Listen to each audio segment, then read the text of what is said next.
warahmatullahi wabarakatuh. Apa kabar pemirsa? Kembali lagi dalam dialog malam bersama saya, Sandra Andriani. Ya pemirsa, seperti yang sudah kita ketahui, kita sudah 10 bulan lamanya semenjak virus COVID-19 merebak di Indonesia, kegiatan belajar mengajar pun dilakukan secara daring. Namun sayangnya kegiatan belajar mengajar secara daring ini tentunya menimbulkan beberapa kendala, terlebih untuk para pelajar yang tinggal di daerah pelosok yang seringkali mengalami kesulitan sinyal dan yang lainnya. Lantas, bagaimana nasib pendidikan Indonesia di tengah pandemi saat ini? Seberapa efektifkah kegiatan belajar daring ini? Kami akan membahasnya bersama dengan dua narasumber, yakni yang pertama ada Ibu Retno, selaku Dewan Pakar Federasi Serikat Guru Indonesia, dan juga Bapak Budi Triko Rayanto, selaku pengamat pendidikan. Saya akan sapa dulu, selamat malam Ibu Retno. Selamat malam Mbak Sandra, selamat malam Pak Budi. Selamat malam Pak Budi. Selamat malam Mbak Sandra, Bu Retno. Iya, bagaimana kabarnya Bu Retno dan Pak Budi? Alhamdulillah baik.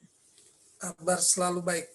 Alhamdulillah selalu baik, mudah-mudahan walaupun semakin hari semakin tinggi nilai yang terjangkit positif COVID, tapi semoga kita selalu dalam keadaan sehat ya, Bu Retno dan juga Pak Budi. Amin. Oke, berkaitan dengan diskusi kita pada malam hari ini, pertama saya ingin bertanya ke Bu Retno terlebih dahulu. Bu Retno, kegiatan belajar mengajar ini belajar mengajar secara daring ini sudah dilakukan selama masa pandemi kurang lebih 10 bulan. Lalu menurut Ibu Retno sendiri sebagai Dewan Pakar Federasi Serikat Guru Indonesia, ini seberapa efektifkah belajar yang dilakukan secara daring ini? Ya, pertama memang kalau kita bicara belajar daring itu sesuatu yang di Indonesia itu hal baru tapi tidak semua hal baru tapi lama dan tidak semua orang sebenarnya bisa melakukan itu. Karena di dalam pembelajaran daring itu ada persyaratan-persyaratan yang mesti dipenuhi, di antaranya alat daring, kemudian kuota atau mungkin wifi gitu ya, dan keterampilan dalam mempergunakan. Artinya kita tidak bisa mengatakan bahwa semua orang kemudian memiliki kemampuan digital ini. Kalau berdasarkan pengamatan yang dilakukan gitu ya sepanjang ini oleh Federasi Serikat Guru Indonesia misalnya, ketika 3 bulan yang pertama itu memang seperti tergagap-gagap. Kenapa tergagap-gagap di awal? Karena memang kita tidak pernah dipersiapkan untuk melakukan ini gitu ya, meskipun pembelajaran itu sudah ada misalnya dari universitas terbuka, dari bentuk-bentuk sekolah-sekolah kelas jauh yang selama ini dilakukan juga oleh Kemdikbud dan Dinas-Dinas Pendidikan.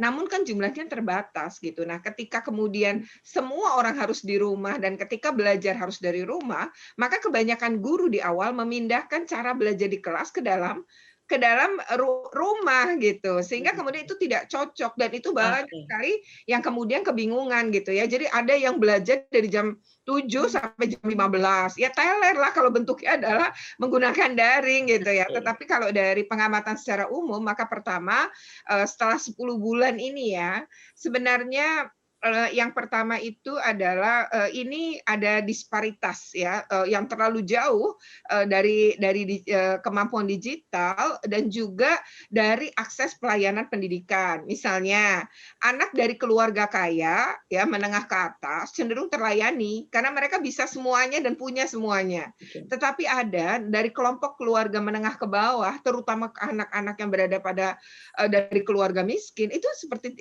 itu jelas tidak terlayani, bahkan ada yang nggak punya segalanya sampai listrik gitu ya.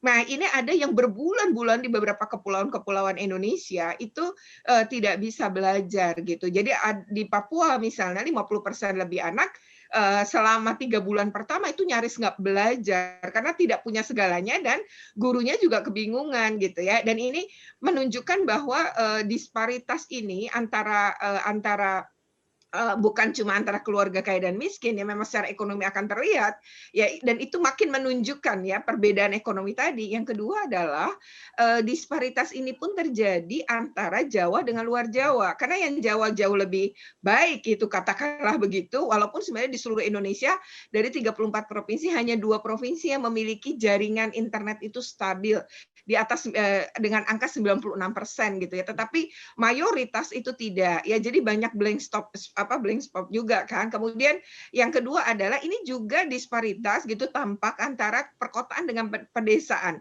Jadi anak-anak dan guru di pedesaan dengan anak dan kota di perkotaan itu juga berbeda dalam kemampuan mengakses daring dan melakukan pembelajaran daring. Kemudian yang berbeda lagi itu adalah kalau kita melihat antara daerah-daerah tertinggal ya. Oleh karena itu memang ketika PJJ ini diberlakukan, kami meminta ada panduan dan waktu itu juga mendorong adanya kurikulum dalam situasi darurat. Dan memang kemudian terjadi. Tapi kalau udah 10 bulan ya Mbak, saya rasa kita harusnya tidak tergagap lagi gitu ya, dan seharusnya sudah mulai ada jalan keluar, dan itu yang diusulkan oleh KPI. Kita nggak bisa 11-12 sih memperlakukan wilayah-wilayah kepulauan terluar, di mana kepulauan-kepulauan ini nyaris nggak ada kasus. Nah, untuk mereka mestinya diperbolehkan untuk paling nggak blended ya, atau kombinasi antara pembelajaran tatap muka dengan pembelajaran jarak jauh. Karena kayak SMK itu kami meminta ada blended minimal 1 kali dalam seminggu ya, tapi tidak dalam kondisi yang sekarang lagi tinggi kasus ya. Nanti kita tunggu ya sampai ini agak landai misalnya di bulan Maret, karena mereka ini terutama yang kelas-kelas ujung, kelas 6, kelas 9 SMP ya, kelas 6 SD, kelas 12 SMA, mereka mau ujian. Nah, ini memang anak-anak yang harus diprioritaskan untuk mereka bisa mengalami tatap muka untuk materi sulit. Yang kedua adalah anak SMK, mereka butuh praktik.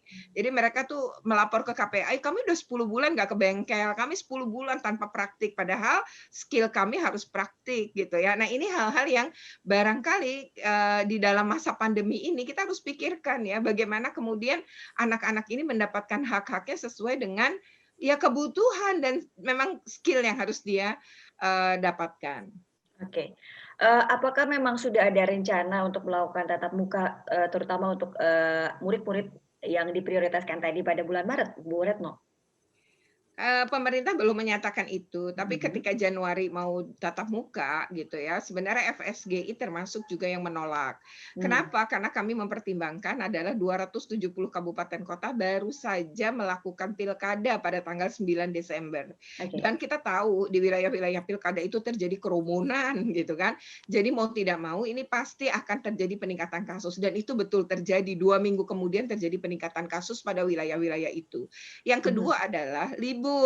Setelah pilkada kan ada liburan, cuti bersama, liburan Natal, liburan akhir tahun, terjadi pergerakan orang dari satu tempat ke tempat lain, dan di wilayah-wilayah yang kemudian ada tempat wisatanya, destinasi, meskipun itu wisata alam, terjadi penumpukan manusia. Nah, di sini potensi penularan kan sangat tinggi. Jadi kami meminta itu tidak, dan benar kan, angkanya sangat tinggi di bulan Januari gitu. Jadi tidak pas sebenarnya membuka sekolah pada Januari. Namun dari pengawasan, kalau saya sebagai KPAI memang saya juga melakukan pengawasan di kepulauan terluar ya, dengan menggunakan KPAD di wilayah itu.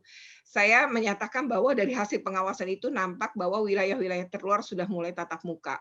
Tapi mereka tetap pakai masker, tetap menggunakan jaga jarak, yaitu muridnya yang masuk adalah 50%, meskipun di wilayah itu angkanya sudah landai, bahkan tidak ada kasus ya selama 2 minggu terakhir. Namun mereka tetap untuk tidak adanya klaster baru ya, tetap menggunakan jaga jarak. Menurut saya memang kalau wilayah-wilayah seperti itu mungkin diuji coba nggak apa-apa, tapi kalau wilayah kayak Jakarta, Jawa Tengah, saya rasa potensi menjadi klaster baru di sekolah sangat besar. Jadi seharusnya tidak di wilayah-wilayah seperti itu. Oke, saya ingin ke Pak Budi. Pak Budi sebagai pengamat pendidikan, menurut Anda apakah langkah yang dilakukan Kemendikbud saat pandemi ini sudah tepat? Jadi bagi saya apa yang terjadi sekarang ini suatu berkah ya. Artinya memaksa pendidikan itu untuk memasuki ke edukasi 4.0 yang banyak berada di dunia maya. Jadi memang itu yang aman dilakukan sekarang ini. Tapi memang seperti Bu Retno bilang, banyak guru, banyak sekolah itu tidak siap. Jadi biasanya mereka hanya memakai Zoom, jam 7 masuk hadir di depan komputer sampai jam 1 dan seterusnya, itu sangat membosankan. Dan ini memang mesti dirubah karena banyak cara belajar daring itu yang membuat anak-anak tuh asik berimajinasi dan sebagainya, bukan dengan model ceramah memindahkan ruang kelas ke dalam rumah. Itu yang perlu disiapkan. Terus kedua, yang seperti Bu Retno bilang, masyarakat kita ini beragam, kaya, miskin, kampung, kota, dan sebagainya. Dan itu memang harus diperhatikan pemerintah. Sekarang sudah dilakukannya pembagian pulsa, bahkan beberapa tempat ada pembagian HP. Nah, yang harus kita pikirkan adalah jangan sampai adanya berbagai perbedaan ini menghambat kita untuk maju. Kita nggak bisa tidak mau melakukan karena masih ada orang miskin. Itu sampai 100 tahun yang akan datang mungkin orang miskin tetap ada. Dan kita akan berupaya untuk mengatasi hal itu. Dan jangan tergantung hanya pada pemerintah, tetapi masyarakat secara keseluruhan mesti bergerak. HP itu ada di mana-mana kok. Ya, dan saya berkaitan erat dengan pendidikan di Pulau Sabu, di Sabu Rejua NTT. Guru-guru di sana juga sangat baik, kreatif. Mereka membuat blended learning sendiri ya, dengan cara mereka untuk pendidikan ini sampai kepada anak-anaknya. Jadi setiap daerah mungkin mempunyai pemikiran bagaimana cara untuk mengatasi masalah ini. Dan kita memberikan kebebasan kepada guru untuk berkreasi dengan tentunya harus tetap mendukung fasilitasnya. Gitu, Mbak. Oke. Seperti yang kita ketahui kalau begitu Pak Budi, Kemendikbud memberikan bantuan kuota gratis salah satunya untuk para pelajar ataupun mahasiswa. Apakah itu sudah cukup membantu menurut Pak Budi? Menurut saya itu lumayan lah ya. Walaupun kalau di lapangan kita lihat banyak beredar juga itu SIM card yang udah diisi dan dijual dengan isinya ada banyak gigabyte buat internetan. Tapi itu semua teknis pelaksanaan yang masih harus ditata ya. Tapi kita lihat niat baik pemerintah untuk mengatasi masalah ini jelas arahnya benar. Oke, seperti apa Pak penataan yang baik yang harusnya dilakukan oleh pemerintah? Mungkin yang mengatur pertama itu adalah sekolah ya. Jadi ke nomor siapa, berapa jumlahnya yang sesuai dengan setempat. Lalu di beberapa daerah mungkin masih ada hanya jaringan 2G dan 3G ya. Nah itu juga mungkin mesti disesuaikan dulu seperti apa yang harus dilakukan. Saya kira itu saja Mbak. Oke, saya ingin ke Bu Retno lagi. Bu Retno, beberapa kendala ini pasti ada saja ya Bu ya selama metode pembelajaran seperti ini. Nah, entah kendala itu datang dari gurunya ataupun dari muridnya. Lalu sejak dari awal pandemi ini ada hingga sekarang, apa saja sih Bu keluhan dari para guru? Sebenarnya ketika pembelajaran jarak jauh itu terjadi, itu kan peran orang tua ada ya. Karena kan karena jarak jauh tadi, si guru tidak berada bersama si anak. Nah, di dalam proses ini, maka sebenarnya pengasuhan dan pendampingan orang tua menjadi penting. Terutama untuk anak-anak yang misalnya TK gitu ya, usia itu, SD gitu, itu usia-usianya memang butuh pendampingan orang tuanya. Selain itu kan walaupun ke internet, kemudian dunia yang tadi Pak Budi sudah jelaskan ini adalah sesuatu yang tidak bisa kita hindari. Namun kan kalau itu seorang anak, dia itu seperti dua sisi mata uang kan, ada buruknya, ada baiknya. Dan kalau orang tua tidak mengawasi, tidak membuat pengaturan juga gitu ya, aturan main dalam penggunaan, ini akan berdampak juga sebenarnya dengan tadi anak bisa kecanduan, mengalami masalah-masalah yang kemudian yaitu bagaikan kalau saya tuh seperti memberikan gadget kepada anak itu sebenarnya sama gitu ya dengan memberikan sebilah pisau yang tajam gitu. Jadi kalau kita awasi bisa jadi dia tidak terluka, tapi kita meleng sedikit itu sebenarnya akan memicu anak terluka. Jadi memang ini edukasi, kemudian pendampingan orang tua, pengawasan orang tua itu menjadi penting. Nah, di sini juga peran guru gitu ya. Jadi bagaimana guru juga berkomunikasi menurut kami adalah dengan orang tua gitu. Nah, termasuk gini ya, anak-anak yang mengalami kekerasan di rumah. Ini juga satu PR tersendiri gitu. Nah, di sini anak-anak yang stres itu gitu kalau dari beberapa pengawasan, pemantauan itu ternyata terlihat mereka melakukan apa sih di dunia maya gitu loh. Mereka curhat di dunia maya.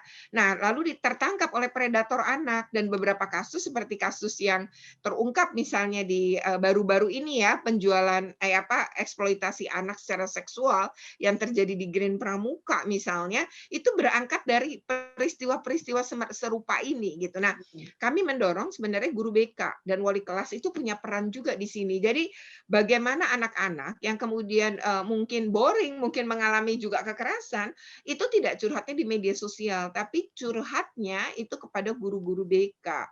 Jadi di sini memang penting peran sekolah membangun ini karena kesehatan mental anak selama berada di rumah itu mau nggak mau ya bisa terganggu gitu. Jadi di sini peran guru BK menjadi penting beserta wali kelas. Karena ketika mereka tidak dapat kenyamanan di rumahnya, maka sebenarnya harus ada pelampiasan atau menurut saya penyaluran yang bisa mengurangi tekanan psikis kepada anak-anak. Itu satu, karena kalau mereka sehat mental, mereka juga sehat untuk bisa belajar. Yang kedua adalah, menurut saya guru itu ya tadi yang Pak Budi juga sempat singgung soal kreativitas. Problemnya guru-guru kita itu sebenarnya bukan semuanya, tapi angkanya justru lebih besar yang berkualitas rendah. Nah, mereka-mereka yang guru-guru yang berkualitas rendah ini dan guru-guru yang juga tidak istilahnya tanda petik kali ya, gaptek gitu ya, itu juga menjadi problem. Kenapa? Karena di data kami 79% ya, itu tidak terjadi interaksi. Jadi selama pembelajaran ini tidak ada interaksi antara guru dan murid, sebagaimana sebuah pembelajaran yang jarak jauh, misalnya dia nggak bisa terhadap satu materi, satu soal gitu, bisa interaksi itu tidak terjadi. Karena gurunya mayoritas adalah memberikan tugas gitu. Jadi tugas gitu ya. Jadi ganti mata pelajaran adalah ganti tugas. Jadi ganti pelajaran menambah tugas gitu. Itu yang kemudian terjadi di awal. Kemudian berkurang sedikit di tengah, tapi sebenarnya tetap terjadi hingga hari ini gitu. Nah, yang berikutnya lagi tadi kuota ya, bantuan kuota. Bantuan kuota tentu sangat membantu gitu ya. Guru pun kan kebantu karena guru juga dapat gitu ya. Tapi dari data kami ternyata dari survei yang dilakukan itu oleh FSGI pada 6.500 guru itu ternyata ada guru-guru yang tidak memiliki gadget. Jadi mereka sendiri adalah pinjam suaminya atau pinjam siapa gitu ya. Jadi ada guru juga yang tidak memiliki gadget dengan jumlah 8%. Nah, angka itu juga terlihat pada data milik Kemdikbud. Jadi pada data Kemdikbud terkait bantuan kuota itu ternyata ada data guru yang tidak memiliki alat daring juga gitu. Jadi itu kan juga sebuah hambatan. Nah, yang kedua sebenarnya dari evaluasi yang terjadi atas bantuan kuota, salah satunya adalah mereka merasa kurang dari kuota umum yang 5 GB. Semuanya dapat 35, tapi kuota belajarnya 30. Nah, kuota belajar yang 30 GB ini ternyata banyak tidak dipergunakan. Jadi kalau dari angka yang kami dapatkan, 5 GB itu nih harganya 20.000. Sementara 30 GB itu harganya 30.000. Artinya 1 GB untuk kuota belajar adalah Rp1.000. Nah, andaikan gitu ya, ini ada berapa juta anak ya. Kalau dari data kami waktu di 2 bulan terakhir saja kalau ngelihat data Kemdikbud soal bantuan pulsa, itu baru 42% loh. Waktu itu yang tersalurkan. Jadi kan banyak yang tersalurkan. Nah, yang nggak tersalurkan tuh kenapa? Satu, nggak punya alat daringnya. Gimana mau dikasih pulsa? Yang kedua adalah tidak punya jaringan di wilayahnya. Jaringan internet itu blank spot. Gimana mau pakai itu gitu. Nah, jadi di wilayah-wilayah ini kita nggak bisa memaksakan harus pakai daring dan nggak bisa memaksakan bantuan kota. Mereka tidak dapat bantuan kota. Lalu bagaimana dengan anak-anak ini? Nah, itu yang sebenarnya problem-problem. Jadi kalau guru guru ya pada sini ini, saya melihat si guru makin ke sini makin belajar. Mereka mulai mencoba-coba gitu. Zoom meeting sekarang udah hal yang biasa gitu. Awalnya asing bagi mereka gitu, tetapi tidak semua juga bisa. Jadi itulah kita memang tadi harus Kemdikbud dan dinas harusnya mengedukasi guru-guru untuk memberikan pembelajaran PJJ yang jauh lebih menarik, kreatif dan menyenangkan. Karena sampai kapan ini sebelum vaksin anak ditemukan, saya rasa kita akan tetap antara PJJ dan pembelajaran tatap muka. Bu Retno dan juga Pak Budi, kita akan lanjutkan kembali diskusi kita pada malam hari ini, tapi kita harus jeda dulu sesaat, jadi jangan kemana-mana, tetap di Dialog Malam.